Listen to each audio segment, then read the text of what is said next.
Okay, so Steve, it's great to connect with you. We've been setting this up for a while now, so thanks for joining. Oh, not at all, Robin. Nice to be able to chat with you. Yeah, so we'll jump straight into the first topic for today, Okay. which is sort of thinking about our experiences with the Intermediate Plateau. So I know that you checked out the video I made recently, Right. where I essentially just wanted to sort of give some ideas about how we could reframe the way that learners think about it. So I'd love to start by I'll briefly summarize just in like 30 seconds for those who haven't seen it, and I'd love to Right. start by getting your experience with the Intermediate Plateau. Okay. So for those watching, the general premise that I wanted to communicate was that I've noticed tons of learners seem to be afraid of the Intermediate Plateau, and a lot of content on the web does sort of deal with it as such. But I actually have never really talked about the Intermediate Plateau on my channel, and that's because I don't tend to really think of it that way. I just learn. But I did try to make a video just discussing how I think we should embrace this stage in learning. I think it's an indication that we've gone beyond the beginner stage. And this is where a lot of the meat of learning a language really happens. So I shared some analogies in the video, and if anyone wants to see it, they can check it out. But so Steve, what has your experience been like with the plateau, and how do you personally think of it? Well, I haven't spoken to a lot of people about the intermediate plateau, so I don't know what their concern is. Obviously, we learn new words at a slower rate in some senses, and that is that word frequency declines so quickly that we don't see the new words as often as we did in the early stages. Right. On the other hand, we're better able to infer what the words mean because very often they're forms of words that we've already learned. So we sort of pick up some speed there. But there is that sense when you're kind of in between easy material with a lot of high frequency words, and you can't really comfortably deal with authentic material. So you're struggling in that intermediate stage, and it takes quite a long time to go from, call it intermediate 1 to intermediate 2. But I don't know whether the perception of the intermediate intermediate plateau is one of the difficulty of understanding better, or is it the difficulty of speaking better? What do you think it is? I think that the general fear is that you're not getting better. I find At that which, people though? At which? Speaking or comprehension? I think I'm gonna imagine that it's speaking. I think most people that have come to me about this back when I was teaching, they tend to measure their overall language skill by their speaking ability. So people tend to internally sort of judge themselves at like how good am I at speaking Spanish? That's how good my Spanish is. So they tend to sort of discount unintentionally. They discount their comprehension skill, for example. So I think that. Let's say we take that as the sort of measure people are going by. I think people tend to think I'm at this plateau because I'm studying and I'm not seeing an improvement. And typically these people who are studying, what are they doing? What is the nature of their study activity? Well, so I think that definitely varies. I think it can. I've seen this happen, and these sort of worries occur. People who are doing more of a sort of input approach where they're doing a lot more input-based learning. I've seen this particularly heavy people that are trying to speak a lot and where the focus very much is I want to speak as fast as possible. I think those types of learners tend to get more frustrated more quickly when they don't see the results. I also think when you speak a lot in the beginning, you get that illusion more quickly that, I'm learning to speak this language.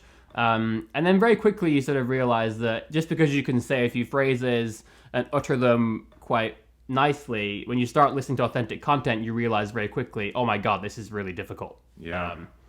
What's your experience or what's your take on that? Okay, well, first of all, I think it's generally true that, in all things, we overestimate short-term change and we underestimate long-term change. So this goes back to the example you used in your video of the block of ice or the piece of ice that's not going to change as the temperature goes up 1 degree, 1 degree, 1 degree. It's not going to melt yet. So when we are in that intermediate plateau, we are in fact improving, but we don't have a real sense of improving. So that's one consideration. The other consideration is Of course, it depends on which language you're learning. If it's a language where there's a lot of common vocabulary, you actually can progress quite quickly. If you're going from Spanish to Italian, you'll pick up a lot of vocabulary very, very quickly. Right. If you're into Chinese or Japanese, it is a long, long road, okay? Because all the words are new. But I think you probably, hit the nail on the head there, and that is people are too concerned about what they're able to say, and they feel that if they speak more, that they'll speak better. But if they don't have the vocabulary, they in fact won't be able to, because they won't be able to understand what people are saying. Yes. So I think, in my own case, the plateau that I am in is constantly, like right now in Arabic and Persian, being unable, like I have certain content like our mini stories at Link that I can comfortably listen to and understand.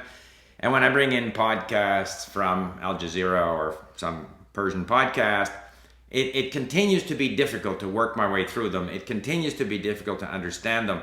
But my focus is entirely on comprehension. I am quite convinced that when I achieve a sufficient degree of comprehension, that will mean that I have enough words. That will mean that my brain has gotten used to the language, that I have listened to so much of the language, I've read so much of the language. When I start speaking, my speaking actually will improve quickly. And so my experience, to me, the intermediate plateau is all about comprehension, listening and reading. And I want to get to the stage where I can pick up a podcast in the morning from Al Jazeera, put it in my car, and I can listen to it. There's the odd word I don't understand, but I get the gist. I'm on top of events in the Middle East or whatever it might be, and I'm listening to it in Arabic, and I'm there. So it's going to take me a long while fighting my way through content that's still difficult for me, whereas I don't have the words. But when I get to that stage, I have not the slightest doubt that my speaking ability will improve very quickly. So that's my perception of the... but if you think you're going to talk your way through the intermediate plateau, I think that's an unrealistic expectation. I totally agree. The words have to come from somewhere. The constructions and the idioms and everything else that form the sort of make up a fluent speaker. It's got to come from somewhere. And that it's coming through input, right? So you can't just make up all this stuff on your own. It's the words and phrases that we acquire via a process that we don't understand. We learn them, we forget them. We may do some things that we think are going to help us learn them better, and then we still forget them if we don't see them. Right. But more than that, the brain is getting used to the language. So we mustn't underestimate the sort of constant bombarding of the brain. With this stimulus, with this language, and the brain is sorting through this, and it's socking into place patterns, connections, neural connections, all of which are going to help you when you go to speak. Exactly. And last thing I'll say, and I'll give you a chance after that, is that I actually, the plateau, quote unquote, that I tend to experience in learning is actually more of an advanced plateau. And what that means to me is that I'll reach a stage in languages where I can actually start to speak very comfortably, very fluidly. I can even talk with native speakers. Then I go to watch a TV show or a movie or listen to a podcast. And I suddenly realize that although in a one-on-one conversation with a native speaker, I'm fine, I realize that when I hear multiple native speakers all chattering together, I struggle immensely to understand. And so that's the stage that I often hit. And then for me, sometimes it's a sort of a long road to being able to understand that level of content. Right. Any thoughts on that for you before we go on this topic? I think we have to manage our expectations. I lived in Japan for 9 years. Within a few years, I was doing all my business, not all, but lots of business negotiations, discussions, casual conversations in Japanese. For 5 years, I couldn't understand their TV soap operas. It's difficult. It takes time. It is. So that's all. But when you are at that stage where at least you can have conversations, or probably you can listen to, I go back to podcasts or audiobooks, and if you have access to the text, you can learn from that. You're enjoying the language, so there's nothing wrong with being in that position. Like, you're never going to conquer the language entirely. So you'll always have the impression that you wish you were better. I agree. That's not I'm really glad you brought that example up, because the best example I have is when I was actually working as an interpreter in Japan, I was at university taking all my classes in Japanese. I was working as a barista.